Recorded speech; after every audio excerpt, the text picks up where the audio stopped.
You probably can agree that empathy can be a valuable tool in relationships, whether that be your colleagues at work or loved ones. But how can you practice it? In this video, I've got 2 practices of empathy that I employ on a daily basis, and both have worked wonders in my ability to empathize with another. And I'm certain it can do the same for you.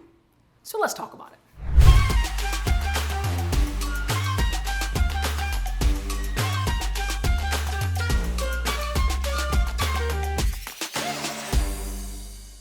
By the end of this video, you'll be refreshed on the 4 attributes of empathy.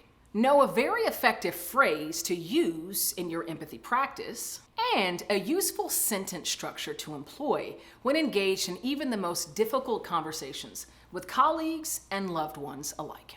Okay, let's start with a quick refresh on empathy. The 4 attributes of empathy, as defined by nursing scholar Teresa Wiseman, are number 1, perspective taking, or the ability to recognize someone's perspective as their truth. Number 2, staying out of judgment. Number 3, recognizing the emotions within another. And number 4, the ability to communicate your understanding of that emotion.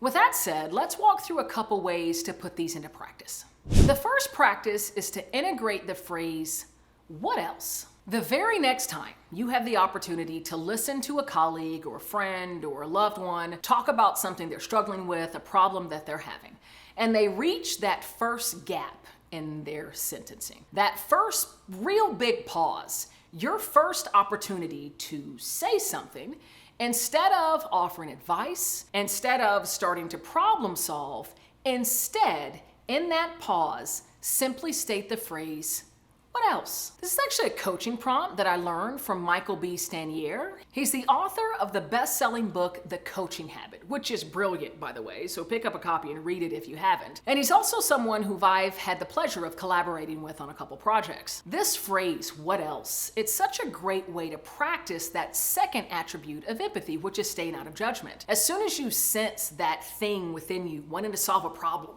wanting to give advice, just use "what else." It'll allow you to not judge and to remain curious about what they're struggling with, the emotions they might be experiencing, and what's inspiring those emotions. It will keep you in listening mode and invite the individual that you're connecting with to continue to share, continue opening up. By the way, if you're getting value, you're digging what you're hearing, I have so much more content like this. I drop videos all the time on this channel, so make sure you subscribe, and you'll be one of the first to get notified.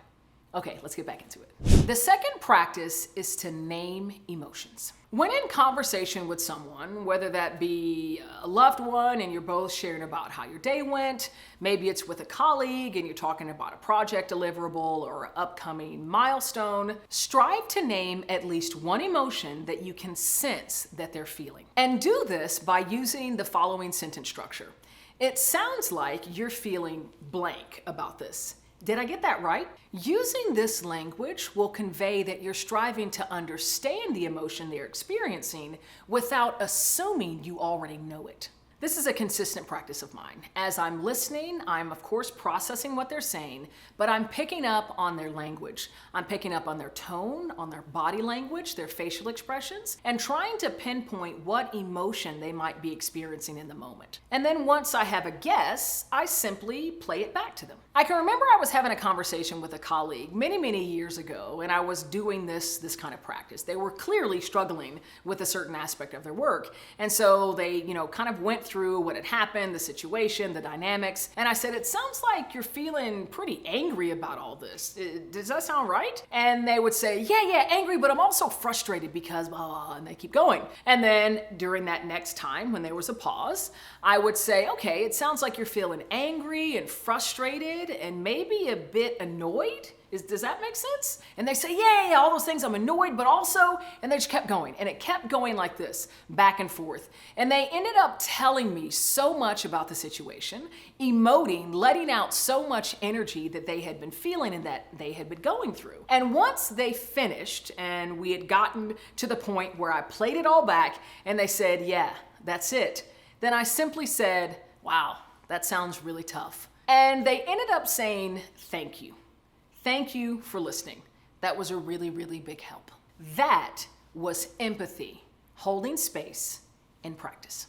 Speaking of sharing empathy, I want to share something else with you, completely for free, but I want to gift you a recording of a keynote that I delivered to a group of leaders going through a lot of change within their organization, as well as dealing with change going on in the market. And specifically, it's the snippet of the keynote where I'm talking about the insights we've gleaned from our latest research at Change Enthusiasm Global, focused on how to engage and inspire others into their growth when they're going through really difficult change, when those difficult emotions are inspired.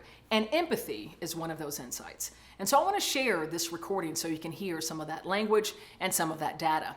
Now, of course, this is a message that clients all over the world pay me to deliver, but it's yours today completely for free. All you got to do is click on the link below. I want to make sure you have the research, the data, the insights to accelerate your growth through even your toughest change challenges. I'm Cassandra Worthy, and until we meet again, keep growing and keep rocking.